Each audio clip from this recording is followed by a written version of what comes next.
What's up, guys? My name is Jake, and welcome to Abandoned, episode 39. This is the show where we talk about some of the most interesting abandoned places in the world. This episode of Abandoned is sponsored by NordVPN. Start protecting your internet experience today with 77% off a 3-year plan when you sign up with the link nordvpn.com/BSF and use the code BSF at checkout. Today I wanted to talk about an iconic American retail enterprise, one that became one of the state's largest retailers that eventually declined until its inevitable bankruptcy and abandonment at the dawn of the 21st century. Let's take a look at the once iconic retail chain, Montgomery Ward's. I know some of you may be asking as to why this topic isn't in my other series, Bankrupt, and, well, for right now, I'm still trying to figure out what topics go in what show. I know it doesn't really matter, but since Montgomery Ward had hundreds of vacant and abandoned stores, I'm putting it in Abandoned.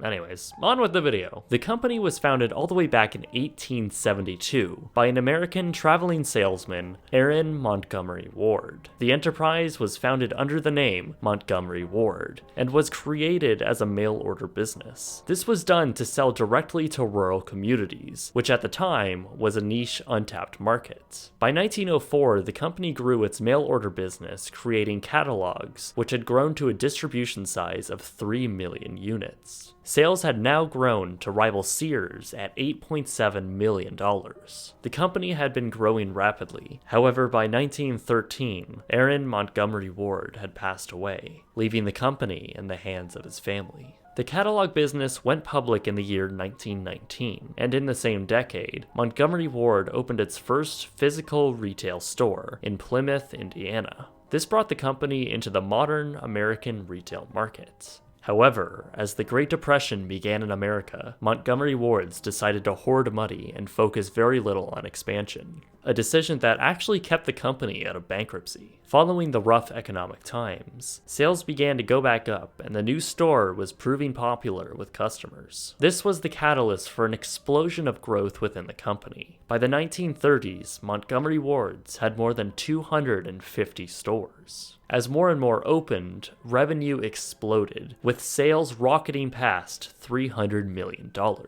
Ward's notoriety increased even more with the 1939 holiday season, as a company marketing writer had crafted an illustrated poem called Rudolph the Red-Nosed Reindeer, which would be handed out to children while visiting Ward's Santa. Obviously, this became a Christmas icon, and by the mid-1940s, Montgomery Ward's had distributed 6 million copies. During this time, though, Ward's CEO had decided to stick to a similar strategy as the company had executed previously with the Great Depression. Following World War II, in fear of another recession, they had decided to wind down expansions and hoard cash with very little innovations into the 1950s. This, however, left the chain out of a brand new booming retail trend, one that Sears had fully embraced. During the 1950s, American suburbia was on the rise, and as a result, shopping and standalone big box retail was taking full advantage. Ward's biggest competitor, Sears, had begun moving their physical retail in this direction, opening new stores in malls, shopping outlets, and standalone locations, scooping up a ton of property and market share. Montgomery Ward soon caught wind of the revolutionary retail trend and immediately began doing the same. However, Sears had already beaten them to a ton of local markets and in great sought-after locations as a result. Montgomery Ward's was now playing catch-up, establishing themselves in locations that Sears had passed on or hadn't made it to yet. Sears was already too far established, and Montgomery Ward's just couldn't catch up. In 1973, in an attempt to gain back some market share, the chain purchased a Miami-based discount retailer called Jefferson Stores, Inc. The company renamed those existing stores and the brand into Jefferson Ward. By the mid-70s, the company was struggling to keep up with the enormity of Sears. So, in 1974, the Mobile Oil Company purchased 54% of Ward's, and then the remaining shares just 2 years later. The retailer's new owners poured millions of dollars into fixing the struggling retailer, and saw that discount stores would probably be the future. So they adopted the Jefferson Ward model into more of their existing Montgomery Ward stores. This stretched the employees that were already trained on this store model way too thin. It also didn't help that during this time, the chain was struggling to please both age demographics of older, loyal customers and younger, new customers at the same time. They couldn't really choose what side they wanted to be on. By the early 80s, Montgomery Ward began to rebrand some of their existing stores, retiring their former logo. The new logo would focus more on the Ward's aspect of the name, which many didn't see as the company's true, unique identity. The company was losing money and began borrowing heavily from their parent company, Mobile. The decision was made to cut off some of their external costs by closing 18 of the stores in the Northeast United States and sell them to Bradley's. Well, we all know how that went. However, in an effort to compete with Sears' Store of the Future, the company renovated 60 of their existing locations. This actually did prove as a positive effect, as for the first time in a while, the company reported positive profit growth. And to continue the trend, in 1985, Montgomery Ward's made the substantial decision to shut down their catalog business after 113 years. With these cuts, the chain was finally producing profit and not drawing from their parent company. This left Mobile considering selling the chain while it still remained valuable. Ward's had finally reached a stable position. Their merchandise strategy was working well, and they sold a small restaurant chain they purchased in the early 70s to PepsiCo. By the end of 1985, Montgomery Ward's had a chain of more than 300 full-line stores. The retailer continued with its desire to diversify from just an alternative from Sears, with the addition of new stock, and in 1987, the addition of Electric Avenue, their attempt to heavily push consumer electronics in their full-line stores. This was something Sears and JC Penny wasn't doing, and it led to lots of exclusive deals with technology brands, which in the now emerging consumer electronics market, this was fantastic for Montgomery Ward's. Just a year later, Mobile Oil was convinced to sell the retailer off for $3.8 billion to General Electric as a 50% stakeholder. By 1989, Montgomery Ward's began a very aggressive marketing campaign with their electronic division, selling home computers for very competitive prices. This proved to be extremely successful and created a great relationship between Ward's and computer companies. The lucrative electronics division quickly became its own section of the company, and soon developed into Montgomery Ward's largest revenue division.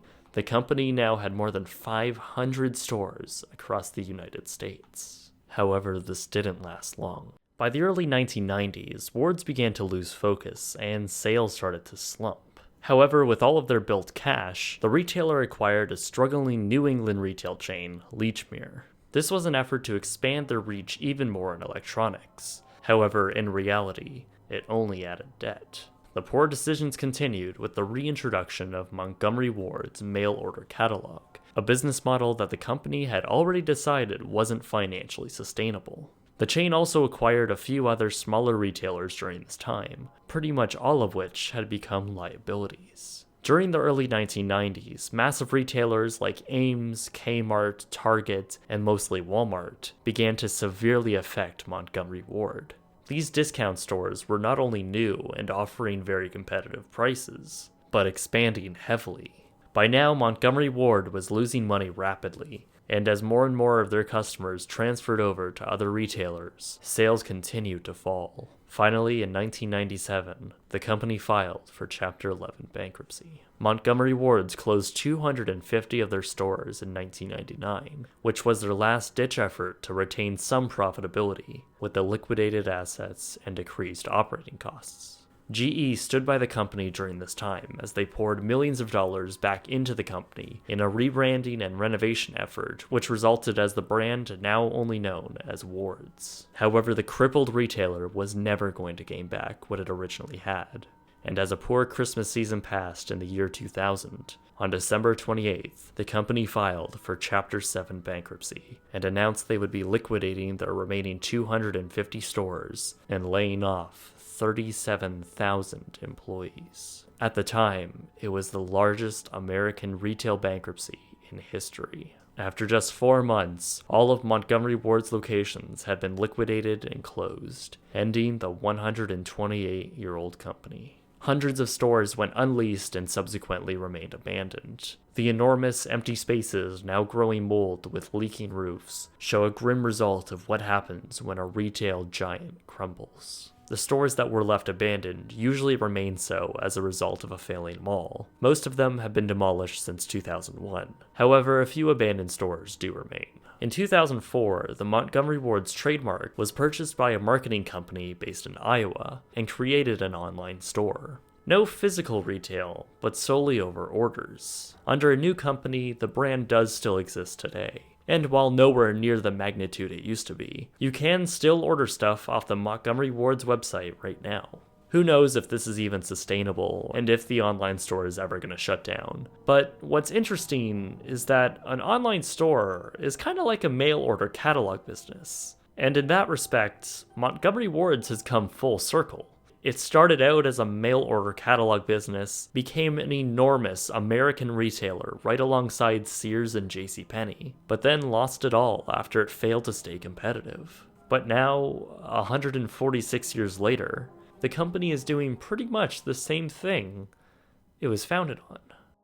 Whether you're shopping at a mall or shopping online, or pretty much anywhere actually, your devices are almost completely unprotected. I've met quite a few people who have been victims of data and information fraud, just from having their devices unsecure. Most people don't take the time to secure their cell phone or laptop, but they really should, and it's easy for you to do if you know the right tool. Today, PC Mag's top-rated choice, NordVPN, is offering a pretty fantastic deal on their easy-to-use and easy-to-set-up virtual private network service. Basically, that means up to 6 of your devices can be secured with military-grade encryption. Just for BSF viewers, NordVPN is giving 77% off, which by the way is a fantastic deal, when you use the link nordvpn.com/BSF and use the code BSF at checkout. A link, of course, will be in the description. It's a service I've been using for a little over 2 months on all of my devices, including my phone. It's great for me when I'm traveling and I know all of my information is secure, so I absolutely love it. Please go support them. It's a really great, valuable service, and as always, when you do that, you'll be supporting me. Anyway guys, my name is Jake. Follow us on Twitter, Instagram, and Snapchat, and thank you very much for watching.